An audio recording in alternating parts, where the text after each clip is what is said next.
Guys, ನಾನು ಇವತ್ತು cake ಸ್ಟಾಪಿಗೆ ಬಂದಿದ್ದೀನಿ. ಸೂಪರಾಗಿ ಮಾಡ್ತಾರೆ ಕೇಕು.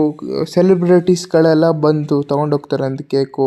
9 ಇಯರ್ಸಿಂದ will be simple, elegant and unique. ಸ್ವಲ್ಪ ಡಿಫ್ರೆಂಟ್ ಕೈಂಡ್ ಆಫ್ ಫ್ಲೇವರ್ಸು ಇರುತ್ತೆ. ಫ್ರೂಟ್ಸಿಂದ ಲೋಡೆಡ್ ಆಗಿರೋ ಫ್ಲೇವರ್ಸು ಇದೆ. They'll do any kinds of cake. Simple, classy. Garlic bread ಅಣ್ಣ, ಬ್ರೆಡ್ ಆರ್ಡರ್ ಮಾಡಿದ್ದೀನಿ. ಮಸ್ತಾಗಿರುತ್ತೆ ಗಾರ್ಲಿಕ್ ಬ್ರೆಡಲ್ಲಿ ಹಾಲು, ಚೀಸು, ಆಮೇಲೆ ಬ್ರೆಡ್ಡು ಎಲ್ಲ ಇರುತ್ತೆ. ಚಿಲ್ಲಿ ಇದು ತಿಂತಾ ಇದ್ರೆ ತಿಂತಾನೆ ಇರಬೇಕು. ಮಸಾಲ ಅದು ಎಲ್ಲ ಮಸ್ತಾಗಿರುತ್ತೆ. ಸ್ವಲ್ಪ ಗಾರ್ಲಿಕ್ ಬ್ರೆಡ್ ಆಯಿತು, ಕೊರಿಯನ್ ಚೀಸ್ ಬನ್ ಆಯಿತು, ಯೂನಿಕ್ ಸ್ವಲ್ಪ.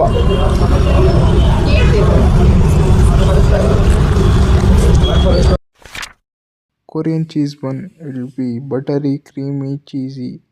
ಅಪ್ಡೇಟ್ ಕೊಟ್ಟನಲ್ಲ ಅವಾಗಲೇ, ಅದು ಹೆಂಗಿರುತ್ತೆ ಅಂತ.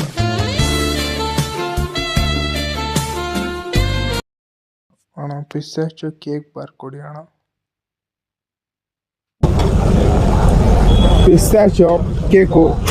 ಕೇಕ್ ಸ್ಟಾಪಲ್ಲಿ ಪಿಸ್ತಾಚಿಯೋ ಕೇಕ್ ತಿಂದಿಲ್ಲ ಅಂದರೆ ಕೇಕ್ ಸ್ಟಾಪಿಗೆ ಬಂದಿದ್ದೇ ಬೆಸ್ಟು ನೀವು. ಸರ್, ಚಕ್ಲಿ ಆ್ಯಂಡ್ ಬಾಕರ್ವಾಡಿ ಸಿಗುತ್ತಾ? ಚಕ್ಲಿ ಆ್ಯಂಡ್ ಬಾಕರ್ವಾಡಿನ ಮನೆಗೆ ತೊಗೊಂಡೋಗಿ ತಿನ್ನೋದ್ರೆ ಮಜಾ. ಊಟಕ್ಕೆ ನೆಂಚ್ಕೊಳೋದ್ರಲ್ಲಿ ಸೂಪರ್ ಮಜಾ. ಬೇರೆದೆಲ್ಲ ಏನೇನೋ ನೆಂಚ್ಕೊತಾರೆ, ನಾವು ಅದೇ ಚಕ್ಲಿ ಬಾಕರ್ವಾಡಿನೇ ನೆಂಚ್ಕೊಳಕ್ಕಾಗೋದು.